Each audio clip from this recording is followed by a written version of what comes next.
Rebonjour, on parle encore des soirées de groupe. Donc, le sujet pour cette vidéo-là, c'est comment bien se préparer avant une soirée de groupe, puis aussi les peurs. On va adresser les peurs. Donc, par rapport aux peurs, j'ai pris des petites notes. C'est des commentaires que j'ai eus, des gens qui m'ont écrit, les peurs qu'il y avait. Donc, la première chose, c'est que les personnes décédées, ils viennent chez moi. Moi, j'invite votre famille chez nous. OK? Il n'y a personne de décédé ou des esprits ou toutes ces choses-là qui vont chez vous pendant ces soirées-là. Ayez pas peur. OK? Moi, je les invite chez nous, puis c'est pour vous dire comment moi, ça me fait pas peur. J'ai pas mal plus peur des vivants que des personnes décédées. Je vais être bien franche avec vous, puis votre famille est toujours super respectueuse avec moi. Puis l'autre chose, c'est que à la fin de la soirée, j'ai même pas besoin de leur demander de s'en aller, comme dans les croyances populaires. Ils n'ont rien à faire chez nous. C'est avec vous qu'ils ont envie d'être ou c'est sur vous qu'ils ont envie de veiller, pas sur moi. Moi, je l'ai, ma famille. Donc, pour une petite période de temps, c'est que je les invite toutes chez nous. J'en choisis quelques-uns au hasard, sont dans ma cuisine, dans mon salon, derrière de moi dans le bureau, tu sais. Puis, à la fin de la soirée, ils s'en vont naturellement. Donc, c'est comme ça. Puis ça arrive aussi pendant les soirées, tu sais, quand je sens que la personne est à l'aise en face, je demande s'ils veulent avoir la personne décédée chez eux pour le reste de la soirée. Donc, la plupart des gens disent oui, parce que c'est très positif puis ça fait du bien. C'est ça, je l'ai expliqué dans l'autre vidéo, mais moi, je vois jamais les grands traumatismes des gens, la mort, le cancer à l'avance, ces choses-là. Par contre, si quelqu'un vit quelque chose de difficile, on va aller, c'est comme aller chercher de la guidance. Comment on fait pour s'en sortir? C'est quoi que je suis en train d'apprendre à ce moment-là? Quoi ne pas répéter? Toutes ces choses-là. Donc ça, il y a des personnes décédées qui vont en parler.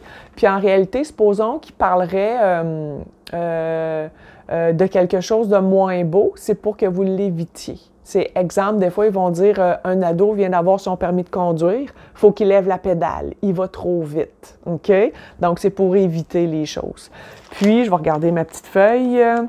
Oui, c'est ça. Hey, j'entends toutes sortes d'histoires là, pendant ces soirées-là. Là, moi, là, je ne change pas de voix. Je tombe pas endormie en plein milieu de la soirée non plus. Vous allez me voir comme, regarder comme ça, puis comme grimacer de la face parce que je les écoute, puis des fois, c'est dur à comprendre. Puis, vous allez remarquer aussi là, que mon énergie ne baisse pas pendant la soirée. C'est plus au niveau de mon focus. Une des choses qui est fatigante à faire ça, c'est pas de discuter avec les personnes décédées parce qu'ils sont pleins d'énergie. Ils ont beaucoup plus d'énergie que nous, puis personne ne siphonne personne non plus. C'est que il me faut tellement que je garde un focus précis. Donc, c'est plus comme une fatigue mentale, comme d'avoir pris des cours, exemple, puis d'avoir écouté quelqu'un sur un sujet précis pendant 2 heures.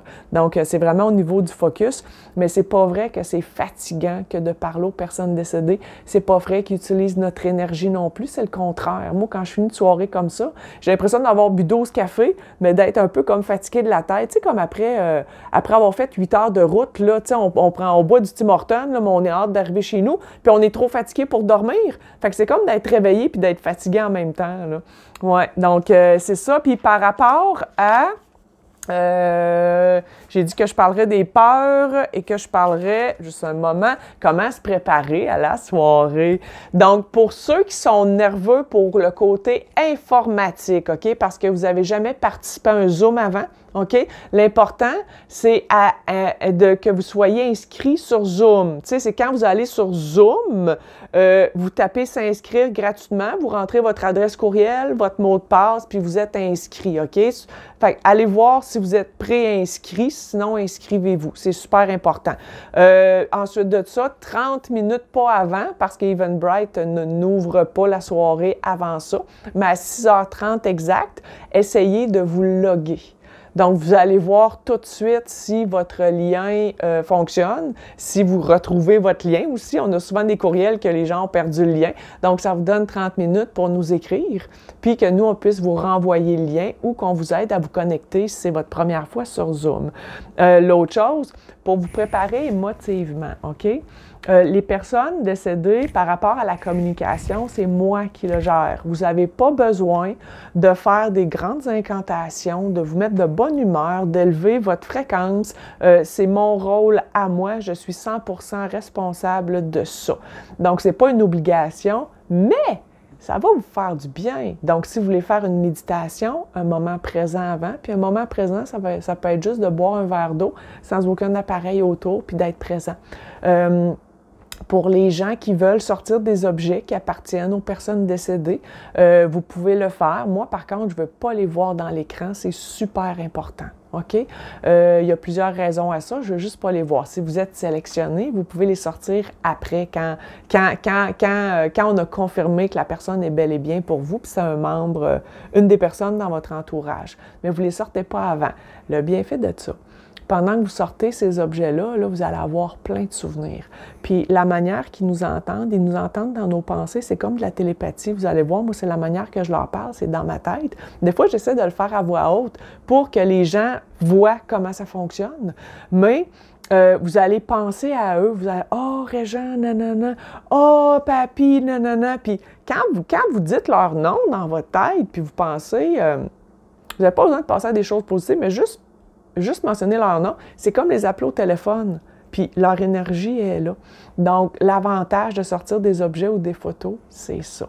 Ouais. Fait que si vous voulez en sortir, bien, vous pouvez le faire.